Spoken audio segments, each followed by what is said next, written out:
Gray. 50 shades later and it's still the color of compromise. Comprised of two non-colors, black and white, neither left nor right. Gray settles for the middle, riddled by the perplexities of impartiality. Detached from reality, gray clings to neutrality. Psychologically speaking, gray is indecisive, dispassionate, impartial, the notorious fence-sitter, not a go-getter, but certainly not a quitter, somehow caught up in bitter transition. Gray lacks every sense of ambition that it takes to progress, so I must confess that we often put the gray in great when we state, I'm doing great today, thank you. We secretly scream, I am doing gray. And it's a little too late by the time anyone sees, so I'm asked to ask how we're really doing, what we're really feeling, what our heart's pursuing, if we're really healing, and without really knowing, we further compromised our call. Call me crazy, but this hazy state of gray is as two-faced as serving two masters. How can we be the future doctors, lawyers, or even pastors if we're too busy causing disasters by being gray? Meteorologists say skies turn gray because the sunlight is compromised by the compression of clouds in the sky.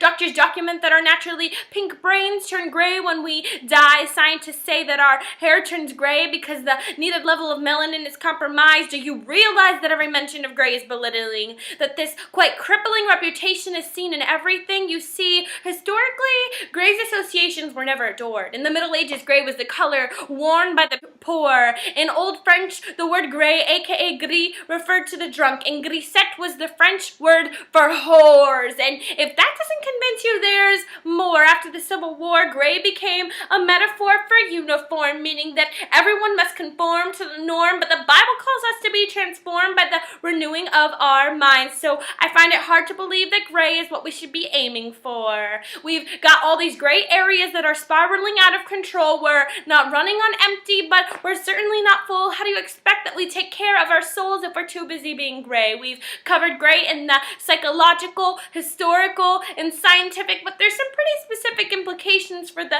spiritual sensations that remain. As Christians, we get this gray composition when we position our outsides in the light and don't even petition against our inner darkness. Like mixing two contrasting samples of paint, we dabble in darkness if we didn't just taint the name of God. The kingdom has no room for faulty facades. We claim that we are found in Christ, yet we find ourselves sacrificing our spirituality for a false sense of reality instead of lurking on the edge of sin. Why not run as far away from it as you can? We tend to adjust our shade of gray as if the shade was the problem to be fixed, but the problem is we get so transfixed by shade that we trade and mistake a shade for a color. I don't know about you, but when I'm devoted to one, I despise the other. We weren't created to hover among 50 shades of undercover commitment. It's so much more than a pigment. It's the way that we live it, so if you'll just get with it, I promise fulfillment will follow. Rather than the hollow, overused, confused, and abused pigments, which are merely just figments of our imagination. Gray was never meant to benefit creation. 50 shades later, and it's still the color of compromise.